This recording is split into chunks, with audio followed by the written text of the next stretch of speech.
Ten underloved slasher movies and their evil killer villains explained in detail. Slasher films are a subgenre of horror that have gained a cult following like no other over the years, having peaked in the late 70s and early 80s due to real-life influences of serial killings, murders, and bizarre crimes that started taking place in the US. The formula of catharsis is something very commonly used in these films, as the villains mostly have past trauma built up that they let out by murdering others around them. Many film critics cite films like Hitchcock's Psycho as some of the earliest influences of the subgenre. However, that film now majorly categorizes under psychological thriller. Some of our favorite and most well-known villains from slasher films include Michael Myers from the Halloween franchise, Freddy Kreuger from A Nightmare on Elm Street franchise, Leatherface from the Texas Chainsaw Massacre, Chucky from Child's Play, and Ghostface from the Scream series. Many of them were the genius of filmmakers that have been able to make their mark today solely because of these killers, but almost all of them have some or other aspect that were inspired by real killers. People's fascination with violence and murder has been around for longer than we can imagine. Starting with ancient torture methods to famous murderers like Jack the Ripper, the act of murder, no matter how brutal, may evoke fear and sadness in most people, but certainly touches upon most people's curiosity as well.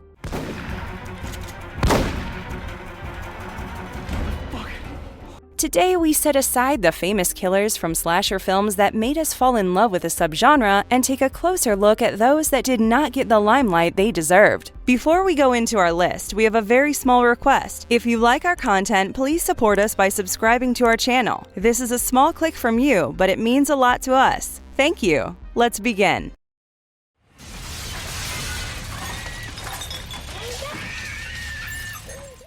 Chrome Skull. Laid to Rest, 2009. Written and directed by Robert Greenhall, Laid to Rest is a 2009 slasher film that starred Bobby Sue Luther, Kevin Gage, and Sean Whalen. The film was followed by a sequel titled Chrome Skull Laid to Rest 2 in 2011, and currently has a prequel that may be in the works.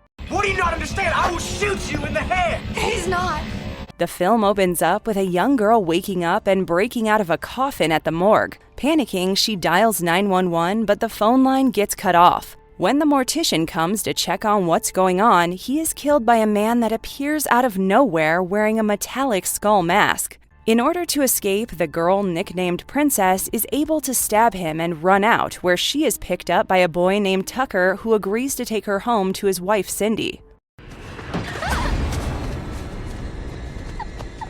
As Chrome Skull tracks Princess down to Tucker's home, he murders Cindy while Tucker and Princess escape. The two meet up with a man named Steven, who finds out that Chrome Skull is a serial killer who records himself murdering women using a camera on his shoulder and sends those tapes to the authorities. As Tucker and Steven confront Chrome Skull and escape a bunch of times in order to keep Princess alive, many people get killed along the way. Chrome Skull does not hesitate before murdering anyone who crosses his path or acts as an obstacle.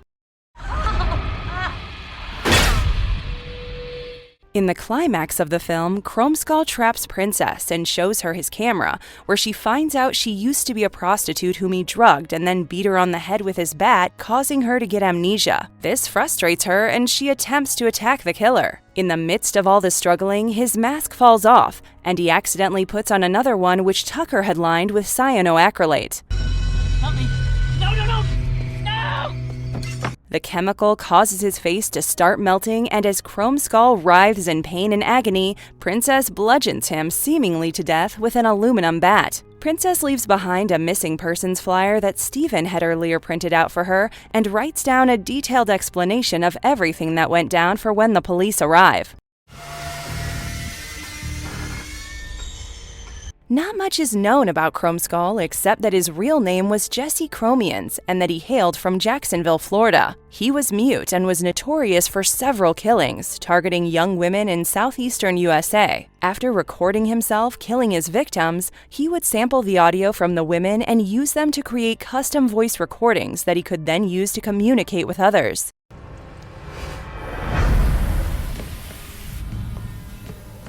Chrome Skull was unusually strong even for his size and used a pair of twin hunting knives as his choice of weapon. When he returns in the 2011 sequel, it appears that he was nursed back to health by the secret organization he ran instead of being found half dead by the police like Princess had planned. He tries to go on another killing rampage on Halloween, and the film ends with his pregnant wife finding out about his killings. Not being able to bear the news, she shoots herself in the interrogation room.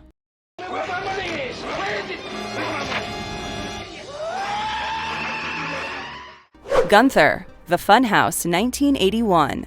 The Funhouse was also released as The Carnival of Terror and directed by horror filmmaker Tobe Hooper. The film starred actors like Elizabeth Berridge, Kevin Conway, and William Finley. The Funhouse was Hooper's big success after the Texas Chainsaw Massacre in 1974 and was set against the backdrop of a local carnival's scary ride where a group of teenagers get stalked by a deformed killer. The plot of the film follows Amy, who hesitantly agrees to visit a carnival with her boyfriend Buzz, her friend Liz, and Liz's boyfriend Richie. At the carnival, the teenagers smoke pot, cause chaos, view exhibits and magic shows, and even watch a strip show they were not legally of age to view yet. It all seems fun and games until their activities seem to border on more danger to derive more adventure. Richie dares the group to spend the night on a dark ride called the Funhouse after the park closes. The group hides during closing time to avoid getting caught, and once the carnival is shut down for the night, they come out. As they do, though, they witness a man murder one of the carnival fortune tellers who works nights as a prostitute. As the group tries to find a way to escape, Richie manages to steal some money, which the killer's father and carnival's barker thinks has been taken by him after murdering the fortune teller. The barker named Conrad gets into a physical fight with his son Gunther, only to reveal that behind the mask was a gruesomely deformed face with teeth protruding and hair thinning and white. When Conrad realizes that they're being watched by someone, Richie's friends urge him to return the money, but they understand that it is too late for that. Conrad manages to murder Richie by hanging him using one of the ropes in the funhouse. Meanwhile, a hysterical Liz, after witnessing her boyfriend's death, is confronted by Gunther. She tries to fight him off, but he puts her head through an exhaust fan, mutilating and killing her. Although Buzz manages to stab and kill Conrad when he gets confronted by him, Gunther comes in at the last minute to kill Buzz. In classic slasher film fashion, it boils down to the last surviving member of the group and the evil killer who has killed all her friends. It does not take much on Amy's part to defeat Gunther, as he dies in an electrocution accident in the funhouse's maintenance area, and an exhausted Amy walks out of the carnival at dawn to finally go home. Gunther was the secondary antagonist of the film, but given his bizarre appearance, he makes it on this list as opposed to Conrad. Not much is known about Conrad and Gunther's family history or why Gunther looks the way he does, but from the interactions he has with his father, it is clear that Gunther was never treated well, possibly because of his looks. He also seemed to showcase bizarre sexual behaviors as he starts losing it after his premature ejaculation during the encounter with the prostitute. All in all, his development, both physically and psychologically, was stumped, leading to a retardation of his habits as an adult.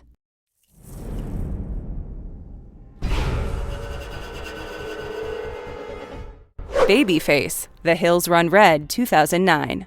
The Hills Run Red was directed by Dave Parker and written by David J. Scow and was released on home DVD in the year 2009. The film starred Sophie Monk, Tad Hilgenbrink, and William Sadler. This film takes a similar route to Scream, as we see a film within a film that's about a scary killer. Soon things go sideways and all the scary fictional stuff starts to happen in real life when a young man named Tyler goes in search of a copy of the film titled The Hills Run Red.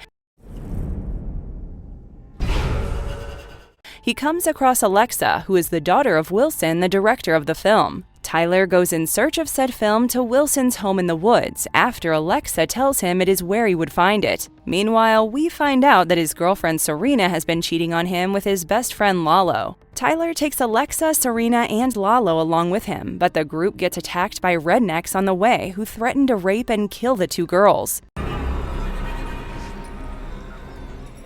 The rednecks are attacked by someone dressed as Babyface, the leading antagonist and killer in the film The Hills Run Red. However, the group is then kidnapped by Babyface himself, who tries to kill Tyler and Serena while they attempt to escape, but only end up injuring themselves several times. When Tyler wakes up tied to a wheelchair, he's confronted by director Wilson, who reveals to him why the film was not allowed to see the light of day all those years ago.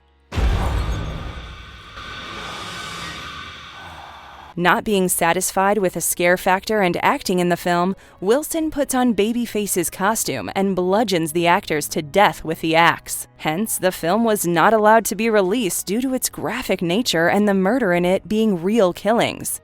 Run! Another gruesome truth that is revealed is that Alexa and her father Wilson had an incestual relationship when she was only 13 years old, which got her pregnant. The child she had is Babyface, and has been the one attacking the group since they got there. In the midst of the confusion, Wilson ends up shooting Alexa, and assuming she is dead, Babyface kills Wilson in anger.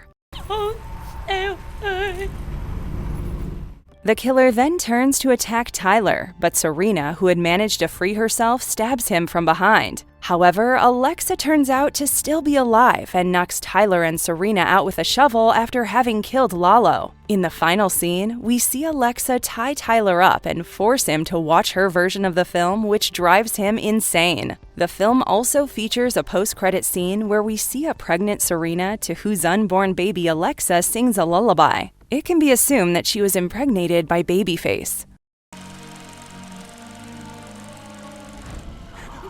Babyface seemed to have psychological complications since childhood, thanks to his father's psychopathological ways and his mother's rape at such a young age. Both Alexa and Babyface grew up craving approval from Wilson, a horror director so hellbent on making his films realistic that he donned the look of the killer and made his daughter film himself murdering the cast. As an attempt to get Wilson's validation, Babyface had carved his own face when he was young and stitched on a mask that looked like a baby's face. He grew up to be bloodthirsty like Wilson and underdeveloped like Alexa. Him raping Serena caused her to get pregnant with more of similar DNA and leaving the door open to sequels.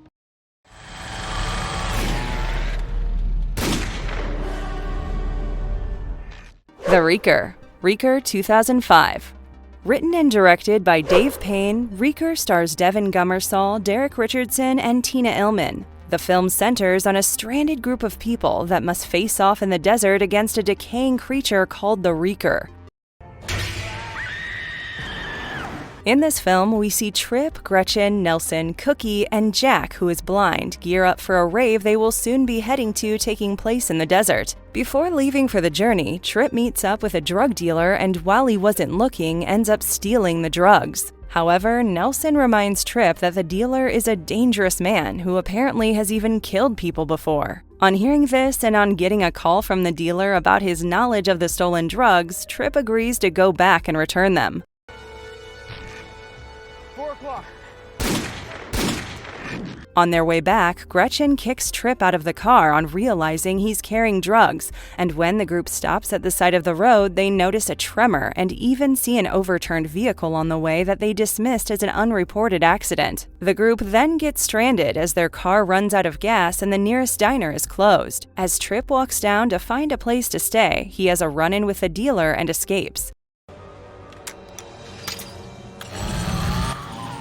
He also comes across a man in an RV called Henry, who claims to be looking for his lost wife. On returning, Trip brings the man back with him as the group decides to stay at a motel and does not mention anything about the drug dealer to them. As soon as Trip and Henry come to the realization that they are both seeing dead things go from bad to worse as Cookie, Henry, Trip, and Nelson get killed mysteriously one by one.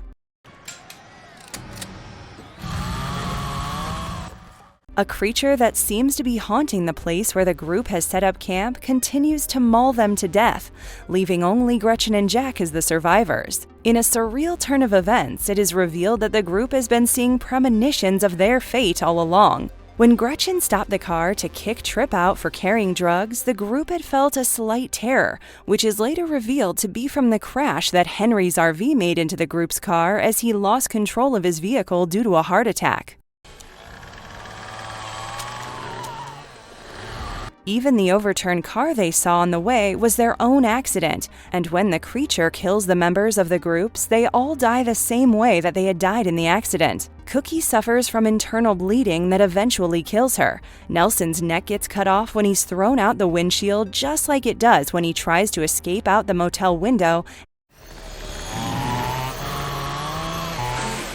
and Tripp's arm gets severed holding a cell phone, after which he dies of blunt force trauma. Gretchen and Jack survived the accident by sheer luck, and as the drug dealer had been following them and had witnessed the accident, a dead Tripp kept having visions of being stalked by him throughout. The film ends with Gretchen and Jack not being sure if they remember the accident at all, leaving the audience with a mixed bag of feelings with this sudden twist of events.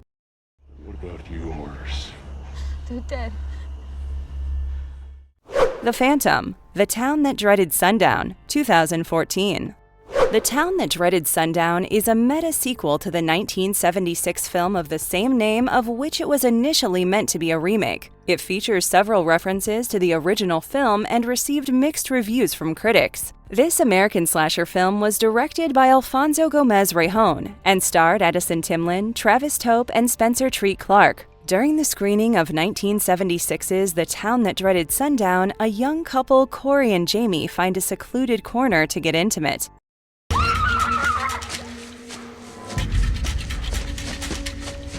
Here, a masked killer appears, killing Corey and telling Jamie, "This is for Mary, make them remember Mary." Soon, more murders take place, mostly when the victims are getting intimate with one another, and the killer sends a clear message to Jamie that it is going to continue unless she manages to remind them of Mary. With the police now involved, Jamie tries her best to figure out who the killer could be, along with an old classmate named Nick.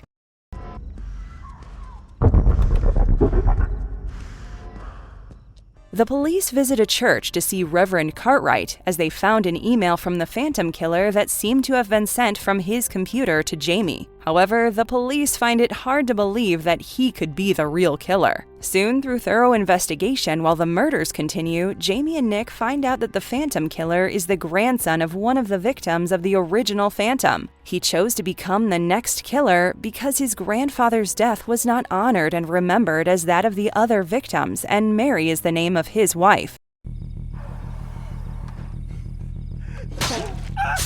As Jamie gets accepted into a college in California and leaves town with her grandmother to move there, the Phantom shows up at a gas station they stop at and kills the grandmother as well as many bystanders. As she runs into a Union train station to try and escape, she stumbles upon Nick's dead body, as the Phantom had killed him just that morning. Soon she is confronted by not one but two Phantom killers, and they are revealed to be Corey, her boyfriend who faked his death, and Deputy Foster, who was meant to be her police escort.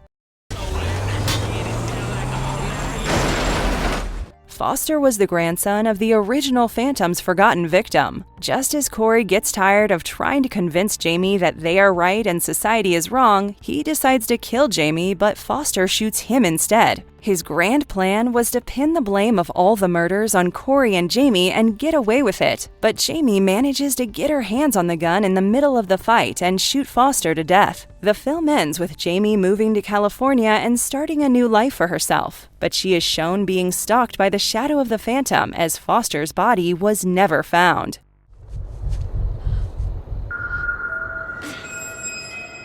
The Phantom Killer was inspired from the real Phantom that went on a murderous rampage in 1946. The films did a great job at maintaining the fictional character's personality as similar to the real killer as possible. The Phantom was a psychopath that lacked any empathy or remorse, and it is likely that his crimes were sexually motivated, as he mostly targeted people who were in the act of getting intimate. He was known for using ruthless and cold-blooded methods to execute his victims, and was willing to do just about anything to get away with the crimes he committed.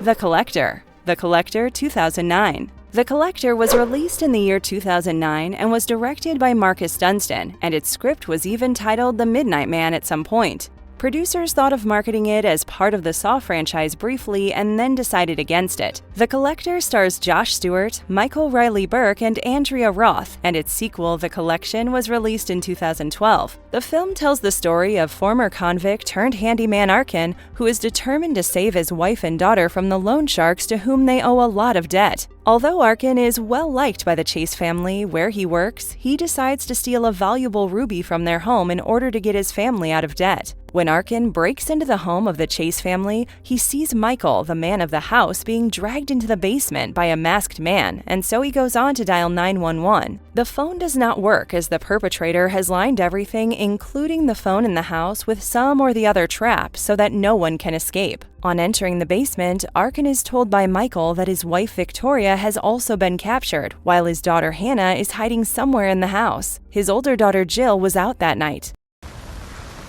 Drop the weapon!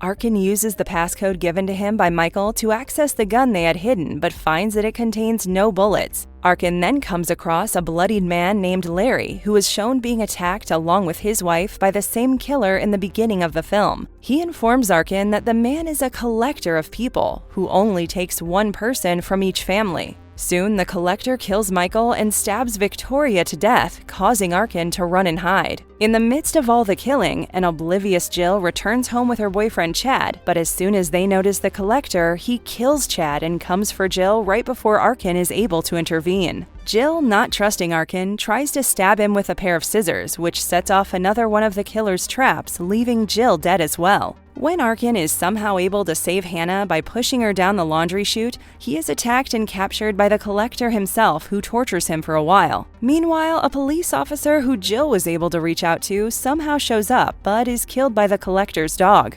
Arkin, using this distraction as an opportunity, frees himself, comes across some fireworks, and traps the Collector after killing his dog. Arkin escapes with Hannah, but is then hit by one of the police cars arriving. Although the house with the Collector blows up, the killer manages to escape and hunts down the ambulance carrying Arkin. He kills everyone but him, and the post-credits scene shows us the Collector watching a film as he sits on top of a red box. Arkin's angry screaming can be heard from inside it.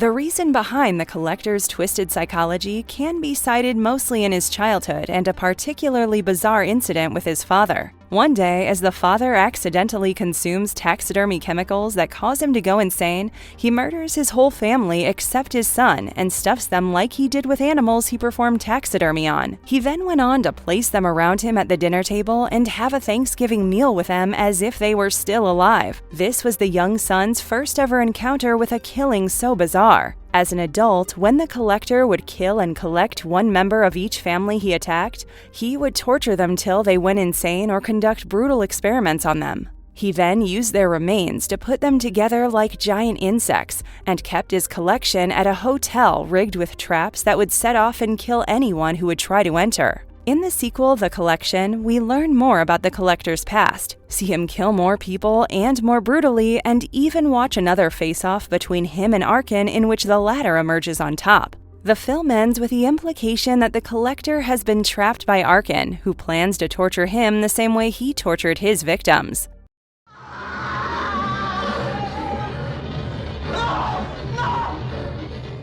The Miner, My Bloody Valentine, 1981.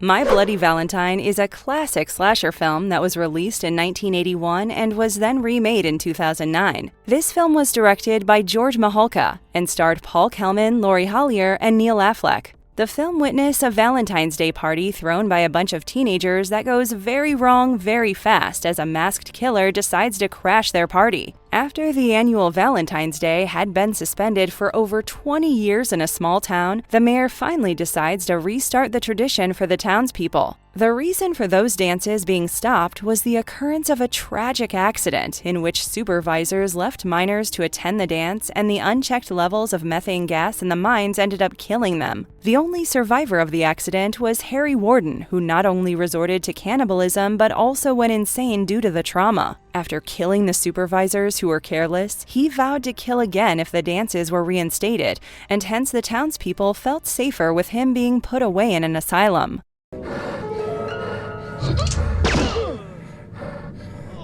After the murder of a townsperson and the police receiving their heart in a box of chocolates with a note attached warning against restarting the dance, the police decide to cancel it. However, the young people decide to have their own little Valentine's Day dance party at the mine itself. Although 2 of the group's members are found brutally killed at the start of the party, the people had already made up their minds and proceeded into the mines for the fun they had planned after a few of them contact the authorities. As one of them tries to go in after the partygoers with the police to save them from potential murder, the masked killer starts impaling, drilling, and beheading the ones already inside. Every February 14th, Harry comes back to town.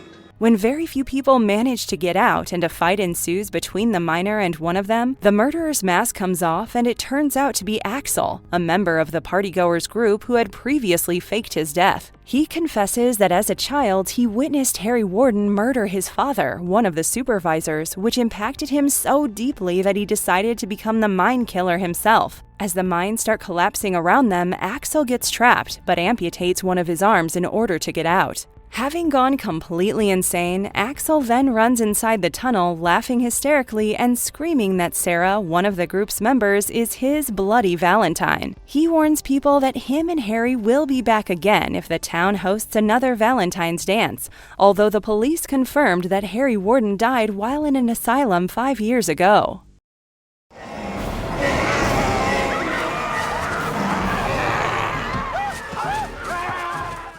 Victor Crowley, Hatchet 2006. Hatchet was a 2006 slasher that was written and directed by Adam Green. The film was followed up with 3 sequels in 2010, 2013, and 2017, with the most recent one being named after the main antagonist, Victor Crowley. An interesting fact about this film is that the actor who portrayed Crowley in the 4 films, Kane Hodder, also played the role of the infamous Jason Voorhees in 4 of the Friday the 13th films. Hatchet stars Joel David Moore, Dion Richmond, and Tamara Feldman. The film follows Ben and Marcus, who decide to go on a haunted swamp tour in New Orleans on the day of Mardi Gras. On reaching their destination, they find that the tour has been closed as the guide, Reverend Zombie, was ousted due to negligence.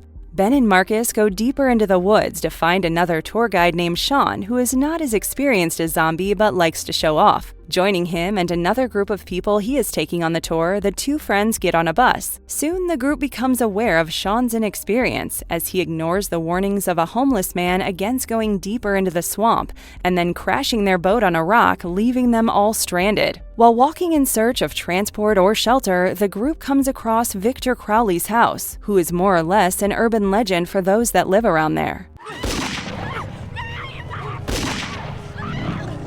One of the group's members, Mary Beth, narrates the legend of Crowley to them, stating that he was deformed due to being born with a rare disease and was hence subjected to constant bullying by other kids. Thomas, his father, was embarrassed and kept him hidden from the world most of the time. One day, when Thomas was away, a mean group of teenagers set fire to the Crowley house. On returning, Thomas tries to break down the door using a hatchet, which accidentally hits Victor instead, killing him. Mary Beth warns them that they are unsafe in the swamp because an undead Victor roams there in search of his father and kills anyone he comes across. Just as she finishes her story, Victor appears out of nowhere, killing a few members of the group and causing the others to take refuge inside the house where they believe they can at least arm themselves. None of this works as Victor continues to pursue them and kills more of the group's members. Somehow they're able to set Victor on fire, but they get extremely unlucky as it begins raining and the flames are extinguished. While trying to flee, Mary Beth and Ben are the only survivors, but the girl falls into the lake. She notices Ben's arm reaching out for her in the water, but when she's pulled out, she is horrified to find it was Victor, holding a severed arm of Ben after having killed him. The film ends there and leaves the door very clearly open for the sequel.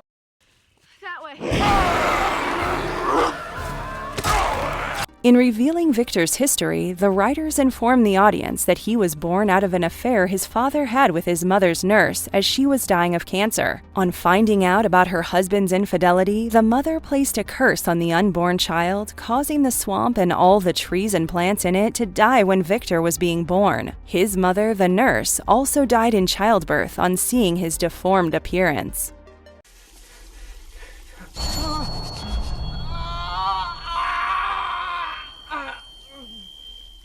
Frank Zito, Maniac, 2012. This psychological slasher was directed by Frank Halfoon and starred Elijah Wood, Nora Arnaz-Adair, and Jan Broberg. The film is a remake of the 1980 movie of the same name and follows a serial killer as they go on a murderous rampage. Frank Zito, a schizophrenic man, has a bizarre and traumatizing childhood where his mom would force him to watch her have sex with a client she had as a prostitute. As an adult, he grows an unhealthy obsession for women and their hair as he brings home the hair of the women he killed, put it on a mannequin as a wig, and stroked it. He did so as his only fond memory as a child was him caressing his mother's hair before she went out for the night. It's no bother. That's what friends are for, right?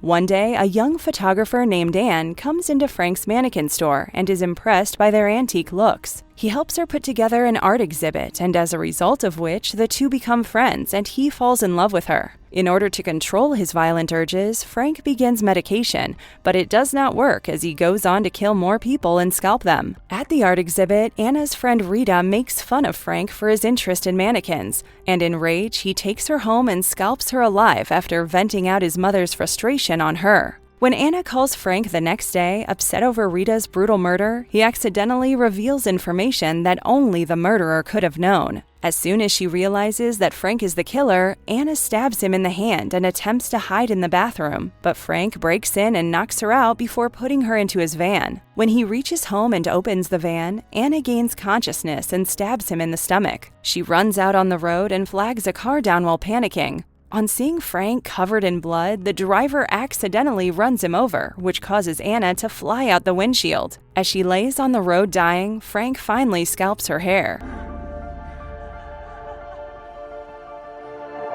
On reaching home, he attaches Anna's hair on a mannequin wearing a wedding dress, but succumbs to his injuries as he hallucinates the mannequins taking form of his victims and tearing him apart. When the SWAT team arrives, they find Frank's corpse surrounded by all the scalps he has collected over the years. We are the rejected, the humiliated. We are The Outcasts, the final, 2010. American horror written by Jason Cavolati and directed by Joey Stewart, The Final was released in 2010. The film starred Mark Donato, Joshua Washington, and Whitney Hoy. The film is told in flashback after a disfigured crying girl enters a restaurant, catching everyone's attention. 4 outcasts in high school, Ravi, Emily, Andy, and Dane, decide to get revenge on their bullies after finally having had enough. They take inspiration from chemistry lessons in class and torture methods of older cultures. They also decide to use their horror film experience to inflict pain on their bullies, thinking it would send a strong message to the community. Riggs, this is really gonna hurt you. The outcasts invite the bullies to Dane's uncle's lake house, where they lace the pinch with drugs that cause them to fall unconscious. Although Curtis, someone who they decided to spare as he was always nice to them, is among the bullies, the outcasts continue their plan. In the middle of the torture session, Ravi helps Curtis escape, but Dane had become so overcome with rage by then that he kills Ravi instead. Emily makes the bullies cut each other's fingers off and smear their faces with blood, while the others even proceed to shoot one of them. The tortures get worse, and Curtis is able to bring police to the house. Although most of them either die or get arrested, Curtis, Kelly, and another boy are the only survivors. The final scene reveals to us that Bridget, the girl whose finger was cut off by her classmate on Emily's order, also managed to survive, as she was the disfigured girl from the beginning of the film. All their torture and the elaborate and criminal planning goes to waste as the news report following the incident claims that the bullies were tortured for no reason. This is all the time we had for today's episode. We hope you guys liked it. It would be awesome if you guys can take some time to subscribe to our channel. And don't forget to tell us which topic you want us to cover in the comment section. Have a fantastic day ahead and stay safe. What about yours? They're dead.